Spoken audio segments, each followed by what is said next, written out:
Hi there, Mouseketeers. Welcome to the Disneyland Beat, where our toes tap to a Disneyland drum. And we always whistle while we work. As we get ready to ring in the new year, let's take a look back at how Disneyland has celebrated this most auspicious of occasions over the years. Come on into Disneyland with us.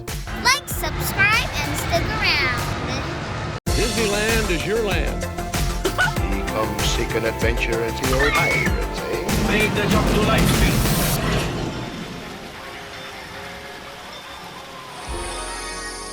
Hi, I'm Amy. And I'm TC. Disneyland celebrated its first New Year's Eve gala December 31st, 1957.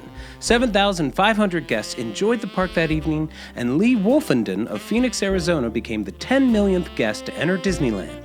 Disneyland found out that there was a lot of interest in the local community to ring in the New Year's at the park. The 1957 poster enticed guests, saying, "You'll have the time of your life, the happiest New Year's event ever. Get your date now and plan to attend this gay event. Tickets on sale now at the Penny Arcade and at Ticket Booths. And they only cost $3.95. The Gala New Year's Eve party at Disneyland in 1957 started at 8 p.m. and it went all the way to 2 a.m. and it set a precedent for offering three things that became the cornerstone of the future events. 1, every park attraction was open and available during the party. This was a big deal, as Disneyland used a ride ticket system until 1982, so being able to just run from ride to ride without a thought of cost was an amazing experience and a huge draw. 2nd, the gala included multiple musical acts at different locations around the park. Dancing to swing music has long been popular at Disneyland, and this event helped to solidify that reputation. A 3rd is that there were free party favors, hats, whistles, and bells that were given to attendees, and this fun little touch became a very popular aspect of the New Year's Eve parties for years. It wouldn't be until the next year in 1958 that Disney introduced its first fireworks show, Fantasy in the Sky. Early shows were performed by having cast members launch hand flares. The show lasted less than 5 minutes and was accompanied by music. The show was extremely popular and became a vital component of the Disneyland New Year's experience. In 1960, the New Year's Gala continued, with tens of thousands of guests attending the fantastic party.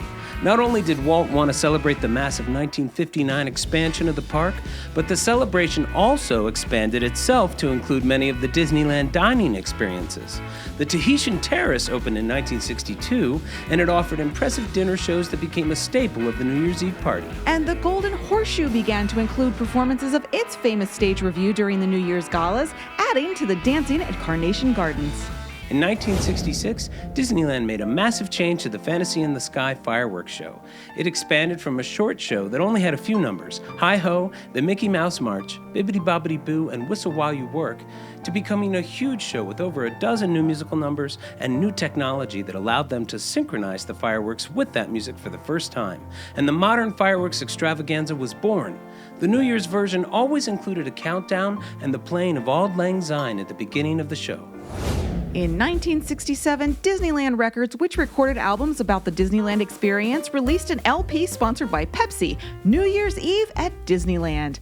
It highlighted the sounds and music you would hear during the party, from the jazz you would hear on the Mark Twain riverboat as you cruised the rivers of America, to the soft rock of the Tomorrowland stage. In 1970, Disneyland got very creative with the huge banners it placed on Sleeping Beauty's castle to herald in the new year. This year, a giant Mickey clock, a very popular piece of merchandise then and now, was placed above the castle. It looks awesome. And noteworthy is the Flying Baby New Year that was added to the fireworks spectacular as well. In 1972, a poster shows that the party costs a mere $9 if bought in advance, and boasted that it included unlimited access to all the attractions, guest bands for your listening pleasure, noisemakers, hats, fireworks, and a surprise midnight spectacular. And the park stayed open until 2:30 a.m.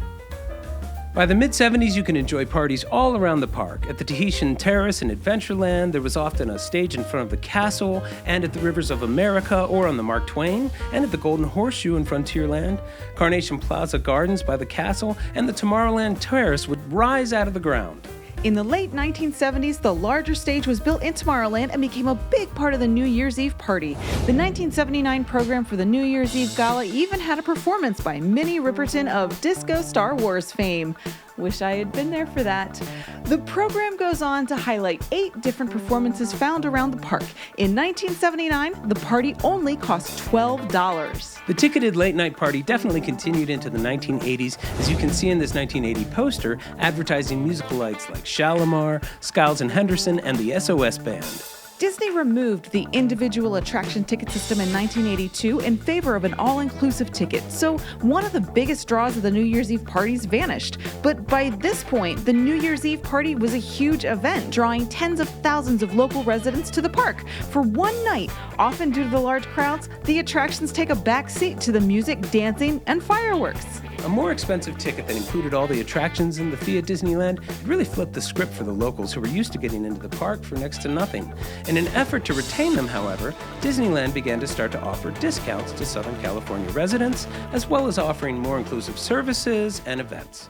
A couple of years later, in 1984, the annual pass began to be offered, and things like the New Year's Eve gala celebration started to become included with normal park admission and not require an extra cost. We can't find any records of there being a ticketed New Year's event gala after 1985, and we believe that starting in 1986, the party continued but only required standard park admission. In 1985, a new venue, Videopolis, was added to the park, which became a new venue for the New Year's Eve celebrations too.